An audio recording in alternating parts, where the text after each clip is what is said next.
The eco-warriors in Britain are organising our Noah's Ark campaign, which is a massive worldwide publicity campaign to stop global warming and save the human race from being driven to extinction this century as a result of the burning of fossil fuels.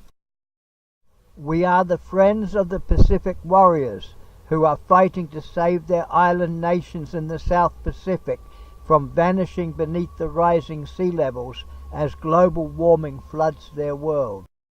The eco-warriors' modern-day version of Noah's Ark will be the travelling school for eco-warriors, publishing and broadcasting the truth about the danger of global warming, which threatens to wipe out all life on Earth, including the human race. The burning of fossil fuels is causing climate change, and the Earth's temperatures are increasing, melting the polar ice caps and raising the sea levels, threatening worldwide flooding, which will kill billions of people, according to United Nations scientists. The melting methane hydrate gas in the polar regions threatens an ecological cataclysm that will make the Earth completely uninhabitable within 20 years, and humanity is facing extinction. The eco-warriors are attempting to change the future and ensure the survival of future generations by offering our solutions to the global environmental crisis. The only possible answer to stop global warming will be for the whole world to stop the burning of fossil fuels and to close down the fossil fuel industries, which are causing global warming and climate change. To help stop the imminent genocide of humanity that is being caused by the capitalist Bilderberg group of banks, corporations and governments that are destroying the planet and wiping out all life on Earth, the eco-warriors in Britain are offering the people of the world our reality TV show for the children, which is entitled, Can You Save the Human Race?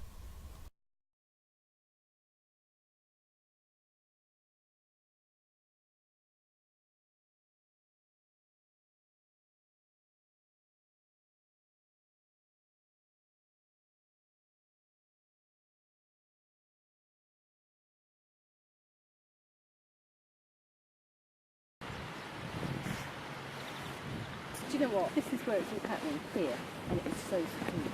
Yeah, it's right It's round. all on there.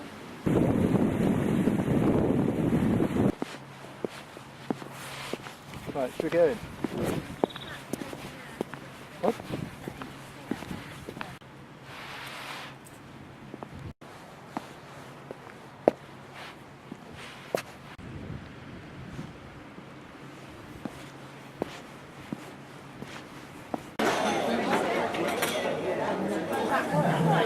Put your finger in front of the Well, I want the cakes.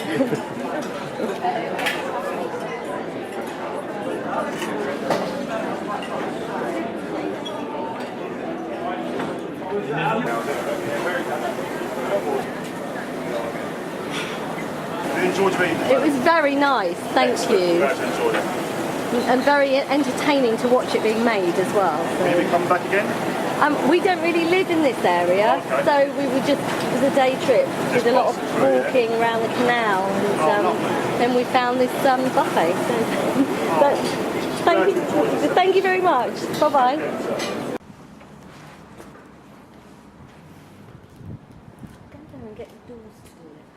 That's what I'm about to do. About to do that.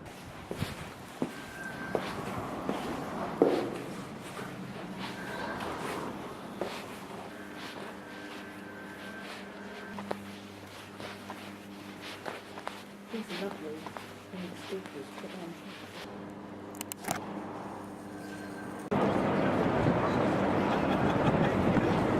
A whole load of points.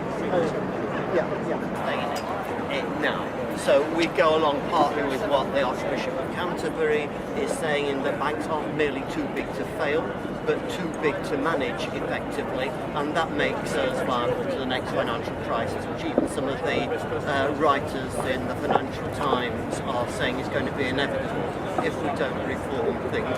Also, the banks are extremely unstable because of their ratio of assets to so-called equity. That's the dodgy loans which they've got from various people. So that could bring another crisis, which we're going to be asked to bail out.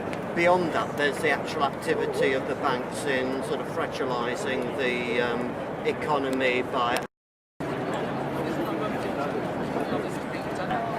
provide the regulatory framework and the industrial framework required. But it's clear that we're just really propping up the same Frankenstein organisations that were there before 2008. I think that is actually drawing people together on quite a kind of systematic, system change platform. And I think this is an opportunity not to fall into the very plausible sort of divide and rule of the left situation, where because we have, we think it's not perfect, we sort of cut off from it completely. It seems to be the solution, given that the People's Picnic is partly in response to the imperfections of the People's Assembly. If we say that we support both the People's Assembly and the People's Picnic, that might be good. It might be better if we say, well, we have reservations about the fact you have to pay for the People's Assembly.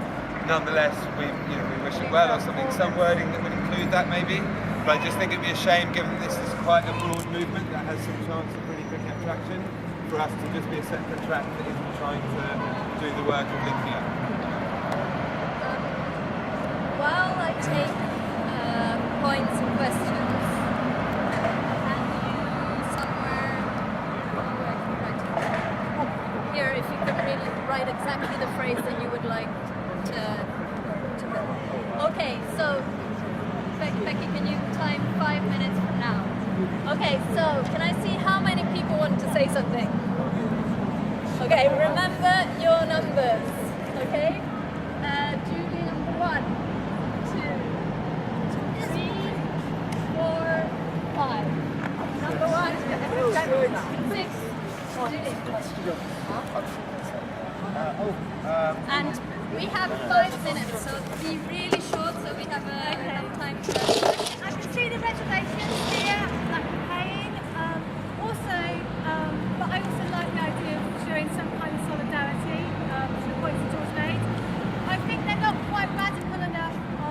George, you said that they were embracing systemic change. I don't really think they are. I think they are mobilising against austerity, which maybe you could argue is a first step. So if we are going to do qualified support, which I quite like, I think we should call for, they need to be asking for systemic change as well, and talking about environmental, social and democratic justice. Okay, you have more or less 30 seconds each if we want to do things in 5 minutes. The assembly. So, sorry, Andrea. I don't know, I have some concerns about this group, especially about the process. I think Occupy was a great thing that happened and changed everything in question of process. So this group will try to have the same message, but with processes that are not the same. So if we support these kind of things, my opinion is that they try to transform what the rest of Occupy in them structure, what is a kind of pity. And I think the picnic can be a good idea, but if it is something completely different, and they are speaking a new party of left, what my experience in Portugal is that they made that 11 years ago there, and it was good in the beginning, but quickly we see that it was the same as the others. So small parties or other people regret. Okay, we did decide 5 minutes, so really everyone stick to 30 minutes to say what they have to say. Otherwise, everyone is going to vote. John was next. I have some doubts, but I think we should give this People's Assembly the benefit of the doubt. I was quite critical. I think what the choice of words that George is using is correct. I think there are reservations about making people pay for event. However, I think I do support it. I was at one of the rallies, meetings they had in North London. It's very big, and the thing about austerity is it's really hurting people. NHS is going to be cut. People may be made homeless, and I think we need to be with these people and help shape the debate. If it goes wrong, it goes wrong, but then at least we're there and we can grow our network. 30 minutes is really short. I know, but Seconds. I'm going to be very direct and straight to the point, just for a change. I'm afraid I do not support. I think the People's Assembly have got a good idea. I'd support the People's Picnic more, but I cannot support a People's Assembly against austerity, where the poorest among us can't even afford even the £4 to get in, and all the poor relatives have to eat outside. I'm sorry, but that is not, people are dying from austerity. They can't afford to eat, they can't get heating, they can't travel. No, sorry. That's just how it is. Okay, I agree. First of all, when it happened, I was like wicked, but actually it's a much of a muchness. They're giving us the same system, they're talking the same, but the fact that they've excluded loads of people straight away just shows us that they're actually not on our side, so I don't agree with them at all. And picnic, party, tell them that we're not happy, but straight away to have a meeting and exclude so many people, forget it. And I was just I was going to say, is there no way that it can be a donations rather than people paying? Is there any way of being able to say we would only support if they would optional donations if you can afford it? George, was it George? Is there any way of being able to ask them if there's any of changing it to donations or something like that, optional donations, so that people who can't afford can still be invited? Because otherwise, I wouldn't support it either. If we put the People's Picnic before the People's Assembly in the list, put the poor people outside. Okay. Come on, George, please, George. Most people. Tammy, please. Tammy and George, if you want to go and have a conversation over there, you're welcome. In the naughty corner, as usual. But Obi is waiting for It's true, you've done fine. We decided that instead of trying to give what the People's Assembly in their heads, run with it, whatever, we'll have the picnic outside. So yes, at the same time, I would actually prefer to be outside. I'm hoping there's actually going to be less weather. But yeah, please, bring food, refreshments will be at the park. And Occupy is actually part of it, so we have to actually get some there. Okay, George, did you write down the amendment? Did you write it? What we're talking about is adding to the list. What Julie has added, I just put the People's Picnic, the People's Assembly in that order to reflect the fact that we maybe have more affinity with the People's Picnic. What Julie has added is we welcome a coalition of resistance against austerity. You read it, I can't read your writing, sorry. So I think we need to say something anyway about, if we are going to try to consensus, I think we need to add something about the price. So we call for free entry. Okay. Can I just, one sentence very quickly. No pressure! One sentence very quickly. George, please, can you just sit down a second? Please, can you just sit down? I agree with that. Can you just sit down?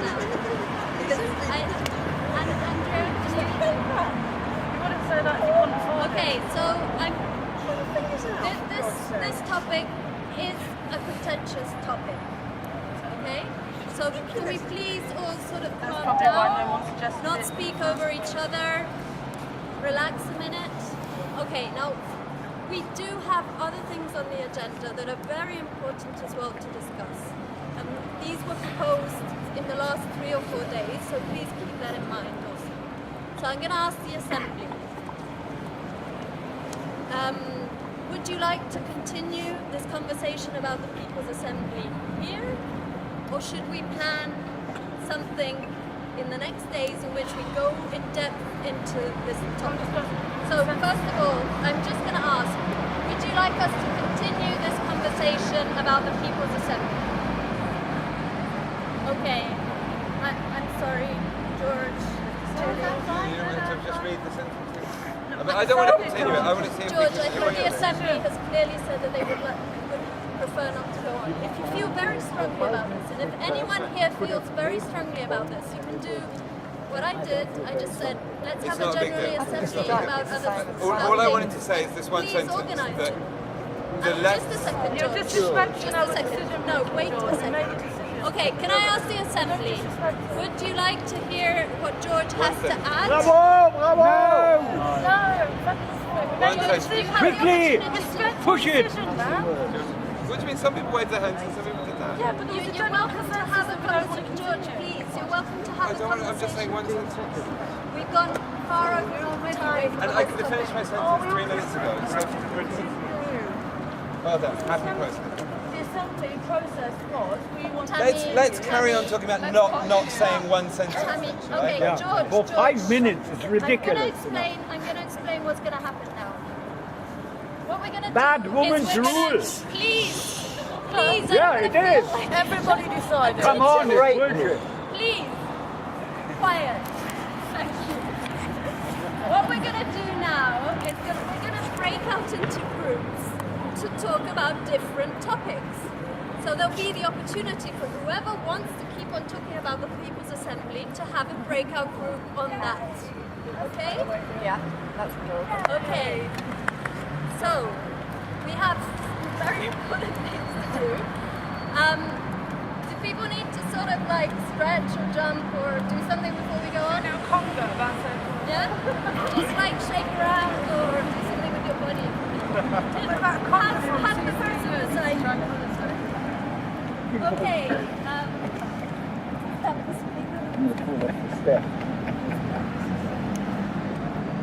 Okay. Yes. So, I'm going to introduce them. Actually, Mark, you're right. Fashionably on time. My one sentence was that the left splits for very understandable reasons. It's always principle. Because the left don't exclude Tammy and George, please. You go in your group, yeah? Please. I don't want to talk about it anymore. I don't want to talk about it. Okay, so Mark, you've arrived exactly at the right moment. What's up? What do you want me to say? Okay, so please, this is a very, very important topic that we need to talk about. Okay, so we have recently been invited by Squash to a meeting about possibilities of changing in law regarding squatting. So, Mark, would you be happy to talk a little bit about this? Like 2 minutes? Am I proposing something? So just say what is the issue and about the Guardian and what's happening. Okay, the Squash campaign have already done an amazing job in slowing down the criminalisation of squatting up until this point, with lots of sort of campaigning, counter-arguments, research, keeping the issue on the table. But they've learnt, and there's been implication in the Evening Standard, that the push to extend Bill 144, which was the criminalisation of residential squatting, will be attempted to be extended to commercial squats. That would basically, had this happened a couple of years ago, I'm sure you can imagine the Bank of Ideas wouldn't have happened, the School of Ideas wouldn't have happened, the library wouldn't have happened. It could jeopardise student occupations. It could, basically the whole concept of occupying buildings for political purposes would be seriously jeopardised. We could see a lot of people arrested and all of that. So what Squash are doing is they're trying to amass a sort of coalition of groups that will come together to defend the right to protest. That's the angle they're using, because they consider the angle of people's right to squat buildings politically very weak. And the reason for that is that And so you can imagine the establishment considers the idea of conceding to squatters just unthinkable. It's not permitted, you know. So you'd have to have a mass movement that can force that to happen. And we don't have one. So the right to protest is the angle by which it's going to be fought for. There's currently a letter being drafted that's going to be sent to The Guardian, The Independent, various sympathetic mainstream medias that's going to be signed by Right to Protest, National Campaign Against Fees and Cuts, UK on Cut, and lots of our allies basically, and they want us to endorse it as well. That's going to be followed by, I think, a massive public meeting with lots more groups to sort of build momentum. And really they're calling, I think, on people like us, or they haven't said it directly, they're calling on people like us to get involved in direct actions, to accompany the media campaign and to accompany the more institutional ways of trying to block this bill. So that's really what I know.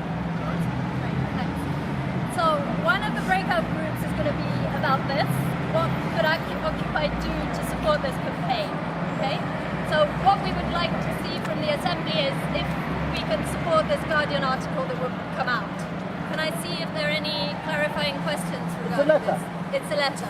Sorry, it's a letter that will be signed by various groups, and the focus will be on the right to protest. Are there any clarifying questions? Unanimously endorsed. Yeah, we are a movement of unanimity very often. For instance, this one. Well, it's our name. It's our name, okay? Anybody who is an Occupy is automatically, okay? It's our name. Please, can you, if you have something to say, can you please raise your hand? Okay? So, we have an objection from Peter. Can you say it again so everyone can hear it? Perhaps just as Steve clarified, if it's entirely from squash, then I'm totally happy to endorse it. Just normally, it's we like to see most people like to see something for them. All of us to maintain this a safe space. Yeah, okay? all of us. Okay, so the other two topics that we haven't brought up yet is that there's been an offer for us to participate in a camp this summer. From the 17th to the 20th of August, there'll be a camp that is being organised mainly by No Dash for Gas and other environmental activists and No Cuts activists. Now, the offer has been for Occupy to actually have its own sort of village there. So first of all, I want to get a temperature check. Michael thinks this is a good idea and if we want to take part in it. So what would be great is if a few people get into a breakout group and start brainstorming on what we should be doing for this and so on. We won't have a general conversation here. The other thing that I want to get a temperature check is, considering the fact that this is going to be in late August, do we feel that it would be good to have a London-based gathering between now and mid-August? First. This might be a bit irrelevant. Heathrow Grove looks like it's coming to an end. So I'm going out there on Sunday to do legal observer training because they've got a funny feeling they're going to be evicted this summer. I'm going to set up a little group for a bit of solidarity. Heathrow. It's going to be evicted. Yeah, well, we don't know. We haven't been told times yet, but it's looking like it's running out of time. And I've been asked. Really shortly, they've gone down to their last appeal. Yeah, on their last Owner's been appeal. trying to kick them out from the beginning, and it's from the main piece of land. Yeah. This is the owner that's trying to evict them. So they've had appeal after appeal, and they're waiting to get the dates of their last appeal. So, and when that happens, yeah. So I'm going down there to do legal observer training on Sunday. So they've got people prepared for the eviction. But what I'm going to do is I'm going to do a solidarity eviction group. And hopefully, if there's people near Heathrow or people, as soon as we get the notice of when the eviction is, if we can mobilise as many people as we can, because it's such a cool community. They've been there so long, and it works really, really well. So I really think that we need to show them some support. So just really quickly, they've been around for 3 years. They were there basically to block the third runway from being built at Heathrow. The third runway is not going to be built as far as we know. They're off grid, they've got their own solar panels, they've got their own gardening, they've built greenhouses. Even if you can't get down there on Sunday, make sure you get out in the next couple of months. It's Grow Heathrow or Transition Heathrow the internet. It's a fantastic community. Just it's an example of what you can do in the face of your enemy, basically, right in the middle of where they want to build another runway. Hi chaps, guys. I'm reporting back from Occupy Faith, which is the Alan, Kit, Steve and friends from which is the multi-faith belief working group of Occupy. Our view is that the faith communities need to take responsibility for the global economic situation and also to be self-critical about the way that they've polluted and the hypocrisy within the faith community. So it's both getting faith to challenge, but also being self-critical. What we are planning to do in the month of September is a faith-based, but also a multi-faith belief and none music protest festival in Hackney, Faith in Hackney, which aims to use our network of protest musicians, poets, and we really need occupiers like you, people, to be contributing with your own poetry, your own musical skills, to use the arts to send out a protest message in Hackney. There are a lot of angry people in Hackney from all the different roots, musical and ethnic traditions. It's kind of like the cesspit on which the city sort of dumps, and the focus and one of the key themes that we'd like to discuss at a future GA would be whether the Occupy would agree to the idea of the basic theme of that protest arts music festival being a massive corporate tax evasion. But that's something we'd really love Occupy as a whole to be involved in. So thank you very much, brothers and sisters, for your support. Thank you. So there is, as I mentioned before, there's a hunger summit that's taking place on the 8th of June, and War on Want are organising an action which looks interesting. It's create a pop-up community garden in central London. 10 AM. If you're interested, go onto the website. They're still trying to work out where the hunger summit is, but it looks like pretty good. Just very briefly, Occupy London organising meeting was had on at the end of May, and we initially made a date to re-meet on the 20th of June, but we've, just because of miscommunication, that's kind of been, we want to change it to the 18th of June, just for this time. If anybody's got any problems with the 18th of June, can they let me know, and they want to come to the meeting? Thank you. Cool. Okay, last one. Sorry, not sure. Anyone heard about the hunger strike by George Roll? Yeah. Okay, guy from Bromley, the hunger strike. Department of Pensions have actually contacted him saying that they'll give him back his benefits, but he's saying now that he doesn't want to. He wants it all for everybody. So we're sort of monitoring. It's on his 10th day now. So we just want to make sure that he's okay, and hopefully we can get him into live the whole thing. So because we want to get him as much press as possible. That's it. Okay, I can see that the assembly is sort of disgregating, so I sort of don't think this thing of the breakout groups is going to work. I think everyone's What I suggest is to do it informally. So if some people want to keep on talking about the People's Assembly, talk about it. If you want to talk about the anti-squatting laws, talk with me or, you know. If you're interested in trying to organise a gathering for London, come to me. And a gathering for London sometime. And yes. So online we've moved from group spaces to Rise Up Plus. Hooray! Welcome to So this is the Occupy London discussion list. So if you're not on it and you would like to be added, let us know. We can add you. And yeah, so get ready for the intense month ahead. Oh yeah. Yeah. Thank you for facilitating, big.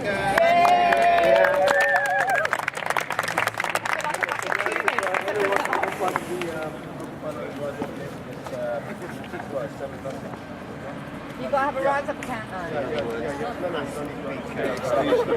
Okay. Let's be exclusive, yeah?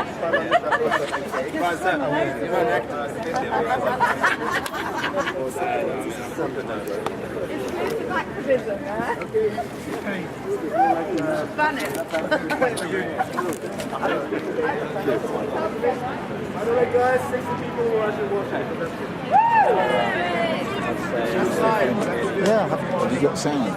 Yeah, well, I mean, I don't know. I'm going to find out, I guess. I suddenly thought I should film some of this for my own kind of personal use. I was thinking... Mind boggles. Well, you know, as in... I know, as in... You sit through all these things and you suddenly think, God, I sat through all that. Yeah. You're Tim. Yeah. I'm Clyde. Hi, Clyde. Charlie said you and I should talk.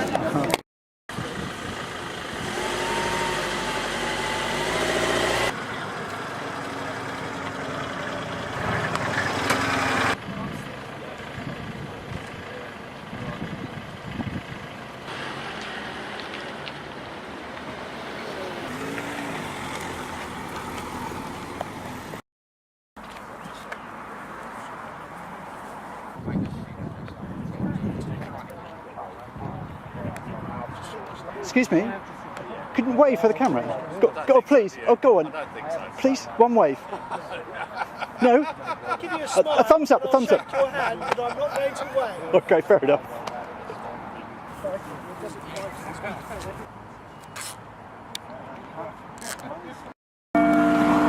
BBC News at 6 o'clock. This is Zeb Soames. Good evening.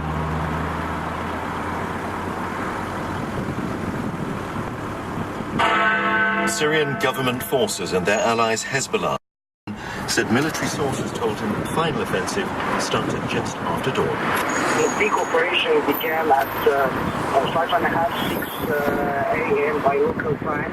And the Syrian army said the rebels faced the stark choice, surrender or death. This named army commander in Qusair claimed it was a great victory for President Assad. We declare the city of Qusair as a safe city now. We appeal to all the residents to return home. This operation has been planned for a while now.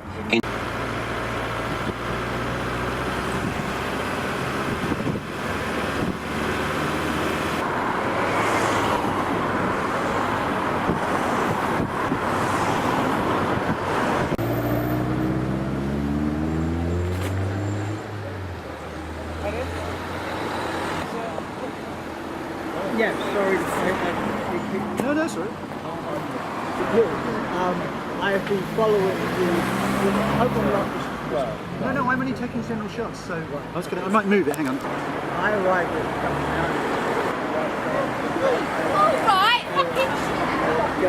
in a circus. So that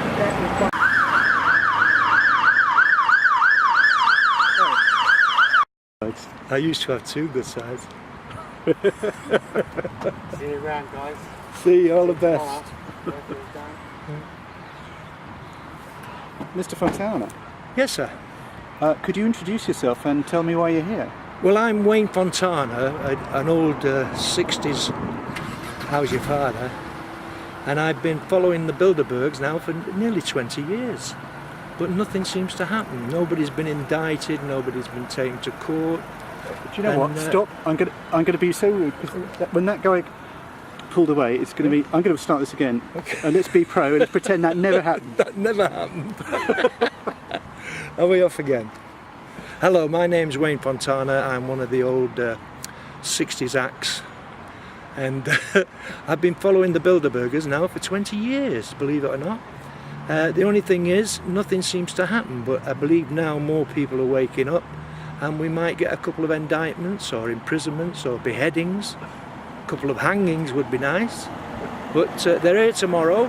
I think a few have arrived tonight at the hotel. We're just opposite the hotel now, and they're going to be drifting in. Bill Gates is due Saturday, I think Bill Gates is. Where did you hear that from? That was on the Alex Jones show. Oh. He's in town anyway. He's not down on the list, but they don't have everybody on the list. So Bill Gates is hovering in town, and they built what looks like a private road with barriers either side, and it goes straight round to the stables restaurant. And I think Bill Gates will be using that road, and they'll try to pretend that he never attended. So Bill will go into the stables, have his free cup of tea, fill his tax returns in, and then he'll probably leave within the hour, and him and his wife will be off to Africa to inject some brown people. That sounds like and a that's not a bad day, is it? No. Yeah. So that's the Bill and Linda Gates Foundation. Yeah, we know about that. Yeah. And what got you into Bilderberg? It's the strange thing is, it was just I sued. Believe it or not, I sued. What was it called? The GM. Monsanto. Oh, what they call GM Bank? No, sorry, GE Bank, General Electric. Now they probably have more control over the world than these lot that are coming tomorrow. And I sued them and I won. And I was 59 at the time. And since that day that I beat General Electric, I've become public enemy #1. You know, things have happened that you would not believe could happen to just one person. Before that, I was a law-abiding citizen up until being 59, sued General Electric and won. And as I say, since then, it appears I'm public enemy #1 wherever I go. I'm banned from America because I wouldn't give my thumbprints, fingerprints, side of my hand prints. And I said, well, I don't want to do that. I said, because I've not done anything yet. Yes, but this is the law now. I said, it's not the law. I said, you've just made it up. So why have you come to Watford? Well, I fancied having a go at the Bilderbergers, and that was basically all I did. I booked into the hotel, but they threw me out this morning, and I just want to cause them a bit of aggravation because we can't seem to do it any other way. They control the media, they control everything. They control the judiciary, the police, the politicians. I mean, do you know what surprised me this morning? I woke up and looked out the window and the sky's full of chemtrails. I thought, they must be psychos, they're chemtrailing themselves. You know, they just crisscross all over the sky with all these poisons. They are psycho. I think they're going to go down with the ship because there's no way they can escape all this crap that they're throwing on us. And if you were to give a message to the Bilderberg group, what would it be? I'd like to know where they were all brainwashed into believing that they are the answer to the world's problems, because it seems everything they do is just satanic. They just seem like crazy people who are going to self-destruct, unless they do get into their bunkers, because they've got thousands of bunkers. You know, they're probably going to nuke us and vanish into the bunkers, but I don't know how long they can stay down there.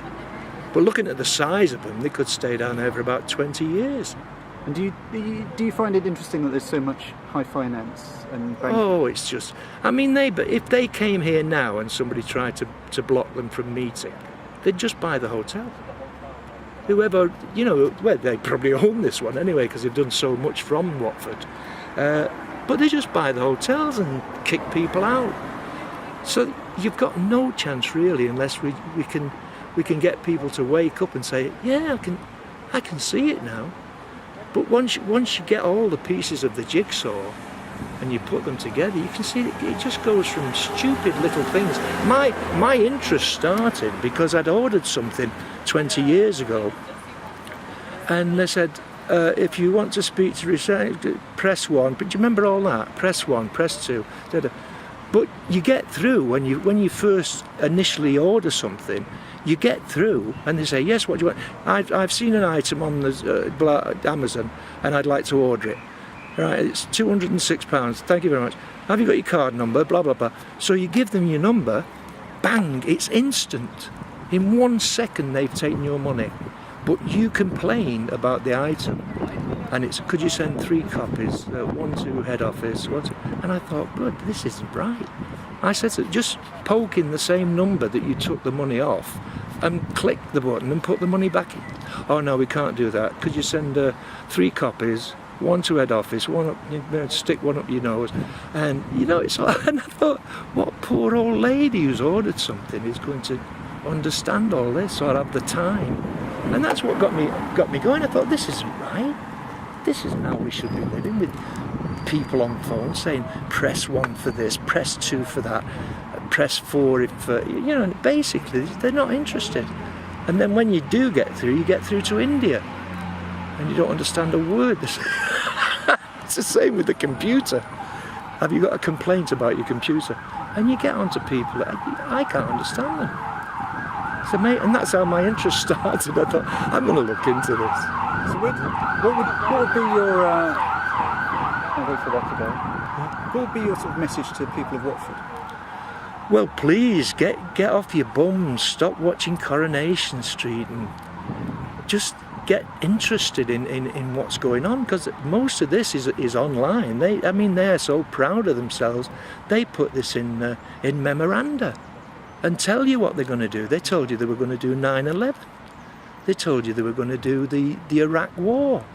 And now they're planning, the French and the British have just said there's evidence that Assad has been using chemical weapons on the rebels.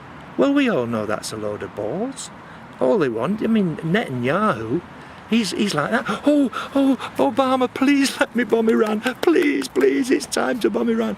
And we're all like, okay then, let him bomb Iran and start World War III. It's just amazing how gullible we are and the things we fall for.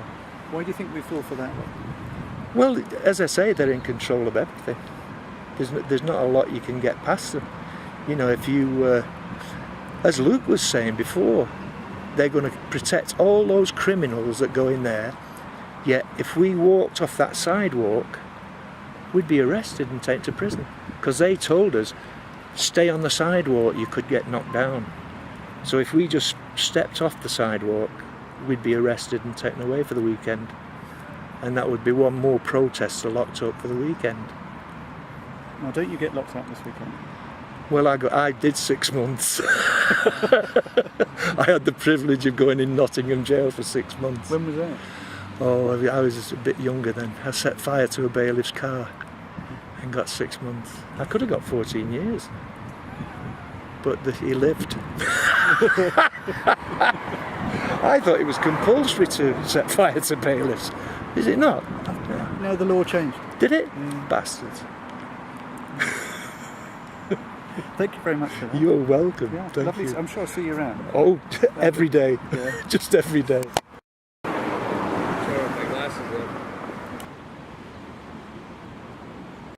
My name's Dan Dix and I'm with Press for Truth. I came in here today from Toronto to cover the 2013 annual Bilderberg Conference. You think it's going to be a good one? I do think it's going to be a good one. Considering how well it went last year, the fact that hundreds, if not maybe 1,000 people came out is a sign, I think, that things are changing for Bilderberg, and we might start to see these numbers continue to grow every single year. So I think it's going to be great. Why is it important that numbers grow? Well, it's important that numbers grow because it's the Bilderberg's group, his entire system is set up in a pyramidal structure, and people need to understand and remember that it is we, the people, who make up the base of this whole system. So it's really a matter of enough people coming to that awareness and stepping outside of that system to begin to cause the collapse of this pyramidal structure. So, unless we get enough numbers, nothing's going to change. So we have to continue to raise awareness about this group. Collapse into what? Collapse into what? Well, what might rise from the ashes, the phoenix from the ashes, if you will. It's tough to say what would be a better kind of order out of chaos. Order out of chaos, whatever you want to refer to it as. Yeah. Well, all I know though is that these guys cannot continue to operate the way they are. So. Well, thank you very much. And what are you doing to? What's your bit here? What are you trying to do? If you're trying to push something, push for truth or press for truth, what is it you're doing exactly? Well, basically what I'm doing is just trying to document the event, interview people who are here, and last year we managed to get a lot of people on footage of the actual attendees of this meeting. So it's always good to document who's attending so you can have a better idea of what sorts of things they're going to be discussing. So hopefully I can get some footage like that. Hopefully I can get some good interviews, and basically just here to film all for the entire time and just document everything. Cool. Document everything. That's a good motto. Yeah, that's it. Thanks very much. Thank you. I'm going to move my camera over here. My name is Luke Radowski of wearechange.org, and I'm here covering the 2013 Bilderberg meeting for the, fourth annual time? So yeah, it's been a while. And what are you expecting? There should be a large number of people. I mean, Watford is very close to London. The trains are very easily accessible, so I think there should be a bigger force of people out here than any other year. Hopefully, we'll see. Only time will tell. And it's a beautiful day. It is. It's very beautiful. The weather looks nice. I just checked the weather, and it's going to be 70 degrees Fahrenheit for the entire weekend. So it should be really good. And what are you hoping? What's your best case scenario here for Bilderberg? Best case scenario is the Bilderbergers come outside to the protest pin and actually explain what they're doing and have openness to their meetings and engage in a dialogue. That would be the ultimate thing to end all the secrecy, end all the protests, is just an engagement of the public, which hasn't ever happened and hasn't even happened to me with individual members that I talk to and I meet and I try to find out what's going on here. A lot of them run away, call security on me, or just freak out and start stuttering and babbling out of control. So as it were, behave like adults. Yes, behave like adults, have a conversation, have a dialogue, at least explain what you're doing. Cool. Let's go, fingers crossed. Yeah, Sierra? And I'm good. Sierra? No, I'd rather not. Really? Come on. Oh, come on. Come on. Come on. Come on, Oh, Sierra. come on. Here comes the camera. Put this on YouTube. No, I Sit don't like down being in here, front of the girl. camera. I really don't. Really? You make me do things I don't want to do. Okay, you sure? Yeah, I'd rather. I don't Okay. Like Why? You can just just don't talk. like it. Just talk. Why don't you say what you found Watford to be like? I haven't really seen Watford, so I can't do that either. You see Really? it Monday. Yeah. All right, I'll do this. Okay, there we go. Okay. My name's Sarah Adamson, and I'm with We Are Change, and we just got here a few days ago and just been seeing everything that's going on around Bilderberg. And how many Bilderbergs have you This been is to? my second one. I went to the one in Virginia last year, so this is my first And year. how was Virginia? It was really interesting. I came down every day, and it was great to see so many people out there and actually see the awakening in different kinds of groups too. I think there was a mix of people, and I think an event like this brings different kind of factions, if you will, of different movements together. And what brings them together though? What unites them? Just, I think it's the secrecy of Bilderberg. People are really fed up with their governments lying to them and not knowing what's going on, and I think that is a message that anyone can get behind. And what are you hoping to get out of the whole 5 days or however long you're here? I guess just more people waking up and understanding. I mean, we went to the town hall meeting the other day, and for me it seemed like such a strange thing to see a group of residents in Watford just openly discussing Bilderberg, which not too long ago, if you even said there was such thing as Bilderberg, it's a conspiracy. Most people would probably say it's still a conspiracy. So it's becoming a topic that is on people's minds more, even if they don't realize that it's something for concern. They still know it's there and it exists. And the more people that come out, the more that gets opened up. Great. Cool. Thank you very much. And good luck.